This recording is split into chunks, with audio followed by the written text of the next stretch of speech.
Assalamualaikum friends, welcome to Hasis Recipes Tamil. நம்ம இன்னைக்கு பார்க்க போகிறது ஹெல்த்தியான பருப்பு பொடி எப்படி ரொம்ப ஈஸியாக பண்ணலாங்கிறத நம்ம இன்னைக்கு பார்க்க போகிறோம். இது ஒன்று நம்ம செஞ்சு வச்சுக்கிட்டோம் அப்படின்னா நம்ம குழம்பு செய்யாத அன்னைக்கு நம்ம சூடான சாதத்தில் இந்த பருப்பு பொடியை ஆட் பண்ணி நல்ல நெய் இல்லைன்னா நெய் விட்டு நம்ம சாப்பிட்டோம் அப்படின்னா அவ்வளோ சூப்பராக இருக்கும். இந்த ஹெல்த்தியான பருப்பு பொடியை நம்ம சாதத்தோடு மட்டும் கிடையாது, நம்ம இட்லி தோசைக்கு இட்லி பொடி மாதிரி நம்ம எண்ணெய் விட்டு மிக்ஸ் பண்ணி நம்ம சாப்பிட்டோம்னாலும் ரொம்ப சூப்பராக இருக்கும். இப்போ நம்ம இதை எப்படி பண்ணலான்னு பார்க்குறதுக்கு முன்னாடி இதான் ஃபர்ஸ்ட் டைம் நம்ம சேனலை பார்க்குறீங்க அப்படின்னா மறக்காமல் நம்ம சேனல் ஹசீஸ் ரெசிபீஸ் தமிழை சப்ஸ்கிரைப் பண்ணாதவங்க சப்ஸ்கிரைப் பண்ணிக்கோங்க ஃப்ரெண்ட்ஸ். பக்கத்துள்ள பெல் ஐக்கானை கிளிக் பண்ணிக்கோங்க, ஆளுங்கிற ஆப்ஷனை கிளிக் பண்ணிக்கோங்க. அப்போ தான் நம்ம போடக்கூடிய எல்லா வீடியோஸும் உங்களுக்கு உடனுக்குடன் நோட்டிஃபிகேஷனில் வரும். நீங்கள் மிஸ் பண்ணாமல் நம்ம வீடியோஸை பார்க்க முடியும். இப்போ நம்ம இதை எப்படி பண்ணலாங்கிறத பார்க்கலாம். 100 கிராம் அளவுக்கு துவரம்பருப்பு எடுத்துக்கலாம். 100 கிராம்ங்கிறது எனக்கு சரியாக 1 கப் அளவு இருந்தது. நீங்கள் வீட்டில் உள்ள ஏதாவது ஒரு கப்பில் கூட நீங்கள் மெஷர் பண்ணி எடுத்துக்கலாம். இப்போ நம்ம லோ ஃப்ளேம்லேயே வச்சு வறுத்து எடுத்துக்கலாம். நான் இரும்பு கடாய் தான் எடுத்திருக்கேன் வறுக்கிறதுக்கு. இரும்பு கடாய்ங்கிறதுனால கண்டிப்பாக லோ ஃப்ளேமில் வச்சு தான் வறுக்கணும். நம்ம ஹை ஃப்ளேமில் வச்சோம் அப்படின்னா அது அதிகமாக சூடாயிரும், அப்புறம் சீக்கிரமாகவே அது கரிஞ்சு போயிடும். அதனால் கொஞ்சம் பார்த்து வறுத்து எடுத்துக்கோங்க. துவரம்பருப்புடைய பச்சை வாசனை போய் நல்ல ஒரு மணம் வரும், அது வரைக்கும் நம்ம பொறுமையாக வறுத்து எடுத்துக்கலாம். இப்போ நல்லா வறுபட்டுருச்சு பாருங்கள். இப்போ இதை நம்ம ஒரு பிளேட்டுக்கு ட்ரான்ஸ்ஃபர் பண்ணிடலாம். திரும்ப அதே கடாய் எடுத்துக்கலாம். 100 கிராம் அளவுக்கு பாசிப்பருப்பு ஆட் பண்ணிக்கலாம்.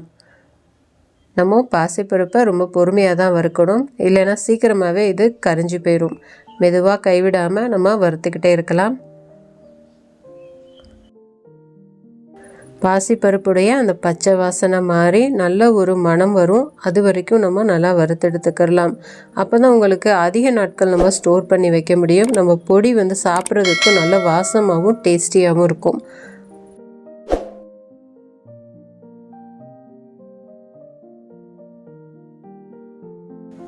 இப்போது நல்லா நிறம் மாறி இருக்கு பாருங்கள்.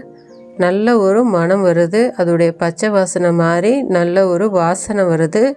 இப்போ இந்த ஸ்டேஜில் நம்ம ஸ்டவ் ஆஃப் பண்ணி வேறு ஒரு பிளேட்டுக்கு தான் நம்ம ட்ரான்ஸ்ஃபர் பண்ணிடலாம்.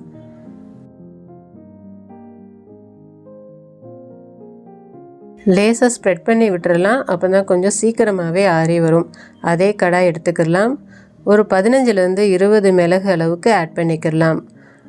1 ஸ்பூன் அளவு ஜீரகம் ஆட் பண்ணிக்கலாம். லோ ஃப்ளேம்லேயே இதை நம்ம வறுத்துக்கலாம். எது தீஞ்சு போயிடக்கூடாது, கொஞ்சம் லோ ஃப்ளேமில் வச்சு நல்லா கைவிடாமல் வறுத்துக்கோங்க. இப்போ நல்லா வறுபட்டுருச்சு. இப்போ நம்ம பிளேட்டுக்கு ட்ரான்ஸ்ஃபர் பண்ணிடலாம். இப்போ ஒரு 10 பல் அளவுக்கு பூண்டு ஆட் பண்ணிக்கலாம். இது ஒரு முழு பூண்டு. பூண்டுடைய தோலோடு தான் நான் ஆட் பண்ணுறேன், அப்போ தான் நல்ல மணமாக இருக்கும், அதுக்காண்டி தான். ஒரு கை அளவுக்கு கருவேப்பிலை ஆட் பண்ணிக்கலாம். பூண்டு ஸ்கிப் பண்ணிடாதீங்க. பூண்டு கண்டிப்பாக ஆட் பண்ணணும், ஏன்னா நம்ம பருப்பு ஆட் பண்ணியிருக்கிறதுனால பருப்பு பொடிக்கு பூண்டு தான் நல்ல மனம் கொடுக்கும். அதனால் ஸ்கிப் பண்ணாமல் பூண்டு ஆட் பண்ணிக்கோங்க. ஒரு 15லேருந்து 20 மிளகாய், சின்ன மிளகாய் நான் ஆட் பண்ணுறேன். நீங்கள் பெரிய மிளகாய் ஆட் பண்ணீங்க அப்படின்னா ஒரு 7லேருந்து 8 மிளகாய் அளவு ஆட் பண்ணிக்கலாம். ஒருவேளை உங்களுக்கு காரம் ஜாஸ்தியாக பிடிக்கும் அப்படின்னா அதுக்கேற்ற மாதிரி கூடவோ குறைவோ நீங்கள் அட்ஜஸ்ட் பண்ணி ஆட் பண்ணிக்கோங்க. இப்போ நம்ம கைவிடாமல் பொறுமையாக லோ ஃப்ளேம்லேயே வறுத்துக்கலாம். பூண்டும் கருவேப்பிலையும் நல்லா வறுபடணும், அதனால் கொஞ்சம் பொறுமையாகவே வறுத்துக்கலாம். இப்போ எல்லாம் நல்லா வறுபட்டுருச்சு. இப்போ நான் உங்களுக்கு கருவேப்பிலை எடுத்து நான் நசுக்கி காட்டுறேன் பாருங்கள், எப்படி பவுட்ரு மாதிரி வருதுன்னு. எந்த அளவு கருவேப்பிலெல்லாம் நல்லா வறுபடணும், அப்போ தான் அதிக நாட்கள் நம்மளால் ஸ்டோர் பண்ணி வைக்க முடியும். இப்போ நீங்கள் ஸ்டவ் ஆஃப் பண்ணிடுங்க. ஆஃப் பண்ணதுக்கு அப்புறமேல 1/2 ஸ்பூன் அளவுக்கு பெருங்காயத்தூள் ஆட் பண்ணிக்கலாம். தேவையான அளவு உப்பு ஆட் பண்ணிக்கலாம். லேசாக அந்த சூட்லேயே நல்லா வறுத்துக்கலாம். கண்டிப்பாக ஸ்டவ் ஆஃப் பண்ணிடுங்க, இல்லைன்னா பெருங்காயத்தூள் தீஞ்சு போயிடும். இப்போது நல்லா வறுத்தாச்சு. இப்போ இதையும் நம்ம பிளேட்டுக்கு ட்ரான்ஸ்ஃபர் பண்ணி கொஞ்சம் கூட சூடு இல்லாமல் கம்ப்ளீட்டாக ஆற விட்டுறலாம். நல்லா ஆறுனா தான் நமக்கு நல்லா அரைப்பட்டு வரும், இல்லைன்னா சரியாக அரைப்பட்டு வராது. இப்போ நம்ம கொஞ்ச நேரம் இதை ஆறுற வரைக்கும் வெயிட் பண்ணலாம். இப்போ நல்லா ஆறிடுச்சு பாருங்கள். இப்போ நம்ம ஒரு மிக்ஸி ஜாரில் இதை ட்ரான்ஸ்ஃபர் பண்ணிடலாம். மிக்ஸி ஜார்லையும் கொஞ்சம் கூட தண்ணி இல்லாத மாதிரி பார்த்துக்கோங்க. நல்லா ட்ரை ஆனதுக்கு அப்புறமேலு நம்ம வறுத்து வச்சுருந்ததை ட்ரான்ஸ்ஃபர் பண்ணிடலாம்.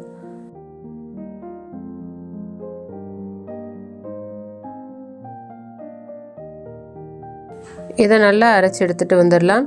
லேசாக கொரகொரப்பாக இருந்தால் நல்லாயிருக்கும். உங்களுக்கு நைஸ் பவுடராக வேணும்னாலும் நீங்கள் அதுக்கேற்ற மாதிரி அரைச்சி எடுத்துக்கோங்க. இப்போ நம்ம நல்லா அரைச்சி எடுத்தாச்சு. பாருங்கள், லேசாக கொரகொரப்பாக தான் நான் அரைச்சி எடுத்திருக்கேன். இந்த அளவு அரைச்சி எடுத்தோம் அப்படின்னா உங்களுக்கு சரியாக வரும். பாருங்கள் எந்த அளவு அரைச்சிருக்கோம் அப்படின்னு. இப்போ இதை ஒரு பிளேட்டுக்கு கொட்டி இதை நல்லா ஆற விட்டுடலாம். ஏன்னா நல்லா சூடாக இருக்கும். அதனால் ஆற விட்டுட்டு நம்ம வேறு ஒரு பாட்டிலுக்கு ட்ரான்ஸ்ஃபர் பண்ணிடலாம். நல்லா ஸ்ப்ரெட் பண்ணி விட்டுக்கோங்க. அப்போ தான் அது கொஞ்சம் சீக்கிரமாகவே ஆறி வரும். இப்போ நம்ம இதை எப்படி ஸ்டோர் பண்ணி வைக்கலாங்கிறத பார்க்கலாம். இப்போ நல்லா ஆறிடுச்சு. இப்போ நம்ம ஒரு பாட்டிலுக்கு ட்ரான்ஸ்ஃபர் பண்ணிடலாம்.